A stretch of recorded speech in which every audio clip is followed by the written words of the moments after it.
கடந்த 6ஆம் தேதி சென்னை டிஜிபி அலுவலகத்தின் வாசலில் டிஜிபியை சந்திப்பதற்காக காத்திருந்த திரு ஏர்போர்ட் மூர்த்தி அவர்களை அங்கே வந்த விசிகாவை சேர்ந்த நபர்கள் கடுமையாக தாக்கி அவர் மீது தொடர்ச்சியாக அவர் மீது தாக்குதல் நடத்தியதை நான் மீண்டும் சொல்ல தேவையில்லை. ஏனென்றால் அத்தனையும் படம் பிடித்தது நீங்கள். உங்களுடைய கண்ணெதிரே தான் அந்த சம்பவங்கள் நடந்தன. அந்த சம்பவத்திலே ஒரு மனிதன் தொடர்ந்து தன் மீது தாக்குதல் நடத்தும் போது தன் உயிரை பாதுகாப்பதற்கு இந்திய அரசியலமைப்பு சட்டமே உரிய உரிமை கொடுத்திருக்கிறது. செல்ஃப் டிஃபென்ஸ், தன்னை பாதுகாப்பதற்காக தன் உயிருக்கு பாதுகாப்பு ஆபத்து ஏற்படும் போது செல்ஃப் டிஃபென்ஸுக்காக ஒரு மனிதன் மீண்டும் தன்னுடைய தாக்குதலை நடத்தலாம். அந்த அடிப்படையிலே தான் அவர்களை துரத்தும் போது அவர்களை விரட்டி அடிக்க வேண்டும் என்ற நோக்கத்திலே சொல்லும்போது அவர்கள் அங்கிருந்து கலைந்து ஓடிய அத்தனை காட்சிகளும் உங்களுடைய கேமராவில் பதிவு செய்யப்பட்டு இந்த நாட்டினுடைய அத்தனை மக்களுமே பார்த்தார்கள். ஆனால் அந்த விசிகா ஆளும் திராவிட முன்னேற்ற கழகத்தின் கூட்டணி கட்சியினுடைய அழுத்தம் காரணமாக இன்றைய தினம் காவல்துறை 2 பேர் மீதும் முதல் வழக்கு செய்தோம் என்று கூறிவிட்டு நேற்று இரவு திரு ஏர்போர்ட் மூர்த்தி அவர்களை மட்டும் கைது செய்த உடனே அவருக்கு உடல்நலம் குன்றிய காரணத்துக்காக அவர் உடனடியாக மருத்துவமனைக்கு அழைத்து செல்லப்பட்டார். அங்கே அவருடைய உடல்நிலையை பரிசோதனை செய்த டாக்டர்கள் அவருக்கு உடனடியாக மருத்துவ சேவை தேவைப்படுகிறது, எனவே அவர் உடனடியாக ஐசியூவில் தீவிர சிகிச்சை பிரிவில் அனுமதிக்கப்பட வேண்டும் என்று கூறி ஸ்டான்லி மருத்துவமனையில் தீவிர சிகிச்சை பிரிவில் அனுமதிக்கப்பட்டார். அங்கே அவர் இப்போ வரைக்கும் இந்த ரிமாண்டுக்கு அவர் அங்கிருந்து கூட்டு வர வரைக்கும் ஐசியூவில், ஏனென்றால் ஐசியூவில் நாங்கள் பார்த்தோம். அவர் அந்த ஐசியூவில் இருந்து தான் அவரை இங்கே அழைத்து வந்தார்கள்.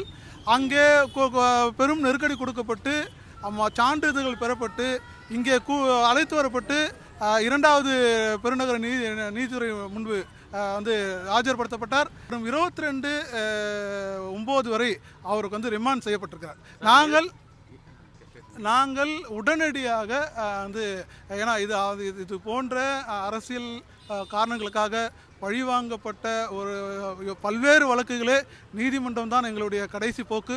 ஆகவே இதை உடனடியாக நாங்கள் சென்னை மாவட்ட முதன்மை நீதிமன்றத்திலே அவர் சார்பிலே உடனடியாக ஜாமீன் மனு தாக்கல் செய்து அவரை விரைவில் வெளியே கொண்டு வருவோம் என்பதை கூறிக்கொள்கிறோம். ஆப்போசிட் சைடில் அவர் ஆயுதம் வைத்திருந்தார், பெரிய பெரிய கத்திலாம் வச்சிருந்தார். அது உங்களுக்கே நல்லா தெரியும். இதை பற்றி அதிகமாக நான் சொல்ல விரும்பலை.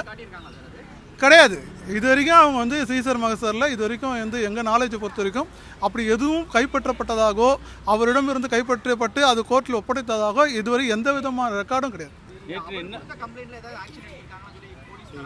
கிடையாதுங்க. அது எல்லாமே வெயிலபிள் அஃபென்ஸ் போட்டிருக்கதா தான் நாங்கள் பார்க்குறோம். அவர் அதாவது அவர் மீது கொடூர தாக்குதல் நடத்தி அத்தனை நபர்களும் இப்போ வெளியில் தான் இருக்காங்க. அவர்கள் மீது எக்ஸப்ட் ரிஜிஸ்டரிங் எஃப்ஐஆர் பேரளவில் ஒரு எஃப்ஐஆர் போட்டதை தவிர இதுவரை அவர்கள் மீது எந்த விதமான நடவடிக்கை எடுக்கப்படவில்லை. ஒருவர் மீது செருப்பால தாக்குதல் சம்பவம் நடைபெற்றது. சாதாரண ஒரு சிலைகள் மீதோ ஏதோ ஒரு பண்ண ஒரு நடவடிக்கை, கடுமையான நடவடிக்கை எடுக்கிறாங்க. ஒரு மனிதன் மீது செருப்பால அது சாதாரண மனிதன் பண்ண எடுப்பாங்க. ஒரு கட்சி, அதுவும் ஆளுங்கட்சியினுடைய மிக நெருக்கமான கூட்டணி கட்சி, அது எப்படி எடுப்பாங்க? அதுதான் அப்பட்டமாக நாங்கள் சொல்கிறோம். அதான் நீதிமன்றத்திலே நான் சொன்னேன். இவங்க ரூலிங் பார்ட்டியோட அலையன்ஸில் இருக்காங்க. தொடர்ச்சியாக போலீஸுக்கு அழுத்தம் கொடுத்து இப்படி பாதிக்கப்பட்ட நபர் உண்மையிலே விக்டிம் இவர் தான் பாதிக்கப்பட்டார். இவர் மீது தான் தாக்குதல் நடத்தப்பட்டது. ஆனால் இவர் குற்றவாளியாக்கி இன்னைக்கு நீதிமன்ற காவலை கொண்டு வந்திருக்காங்க. ஆனால் தாக்குதல் நடத்த அத்தனை பேரும் வெளியில் சுற்றிட்டு இருக்காங்க அப்படின்றத நான் சொல்லியிருக்கேன்.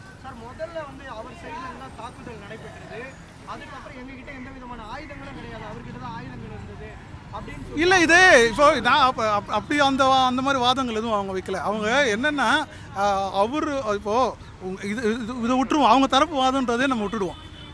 இந்த பத்திரிகையாளர்களுக்கு எல்லாருமே தெரியும் அந்த நிகழ்வில் அங்கே இருந்த கிட்டத்தட்ட சேட்டலைட் சேனல்ஸ், நான் அதை நீதிபதியிட சொன்னேன், இந்த ஃபுட்டேஜஸ் எதுவும் நாங்கள் ரெக்கார்ட் பண்ணல, இட்ஸ் வந்து எங்களோட வருஷனும் கிடையாது, இண்டிபெண்டன்ட் மீடியாஸ் உங்களை போன்ற சுதந்திரமான பத்திரிகையாளர்கள் சேட்டலைட் சேனல்ஸ் அவங்க ரெக்கார்ட் பண்ண ஃபுட்டேஜ் தான், அதை நீங்கள் பாருங்கன்னு சொன்னோம்.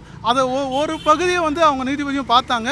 ஏன்னா அதை வந்து பப்ளிக் ப்ராசிக்யூட்டர் அது ஒரு காரணத்துக்காக காமிக்க முன் வந்தார். அப்போது அவங்க அதையும் பார்த்தாங்க. ஆகவே இதில் வந்து இப்போது நான் வந்து என் தரப்பை வந்து நியாயப்படுத்தணும் எந்த அவசியமும் இல்லை. ஏனென்றால் என் தரப்பில் எல்லா நியாயமும் இருக்குதுன்றதை காட்டுவதற்கு ஏராளமான வீடியோ ஃபுட்டேஜஸ், நீங்கள் எடுத்த ஃபுட்டேஜஸே போதும். அதிலே வந்து பார்க்கும்போதே தெரியும், அவர் சாதாரண நின்று இருக்கும்போது அவர் இத்தனைக்கும் அவர் வந்து ஒரு நபர் பிடிப்பார் அவர் சேவ் பண்ணுறதுக்காக. அவரை முதல்ல கிட்டத்தட்ட ஒரு 10 நிமிடங்கள் வரை எந்த விதமான வந்து எதிர்த்தாக்கம் நடத்த முடியாது. ஆனால் அதன் பிறகு நீங்கள் தொடர்ந்து ஒருத்தனை நீங்கள் தாக்கும்போது தன் உயிருக்கு பயந்து அவர் எதிர்த்தாக்கம் நடத்துவதற்கு அதான் செல்ஃப் டிஃபென்ஸ் சொல்கிறது, அனைத்து உரிமையும் சட்டம் கொடுத்துருக்குது. அதை தான் அவர் செஞ்சார். ஆனால் அரசியல் காரணங்களுக்காக, முழுக்க அரசியல் காரணங்களுக்காக காவல்துறை சட்டத்தை மீறி, விதிகளை மீறி அவர் மீதே வழக்கு பதிவு செய்து அவரை கைது செய்து இன்றைக்கு சிறையில் அடைத்திருக்கிறது. பிளே ஸ்டோர் மற்றும் ஆப் ஸ்டோரில் இருந்து பாலிமர் செயலியை QR கோடு மூலம் பதிவிறக்கம் செய்யுங்கள். செய்திகளை உடனுக்குடன் பெறுங்கள்.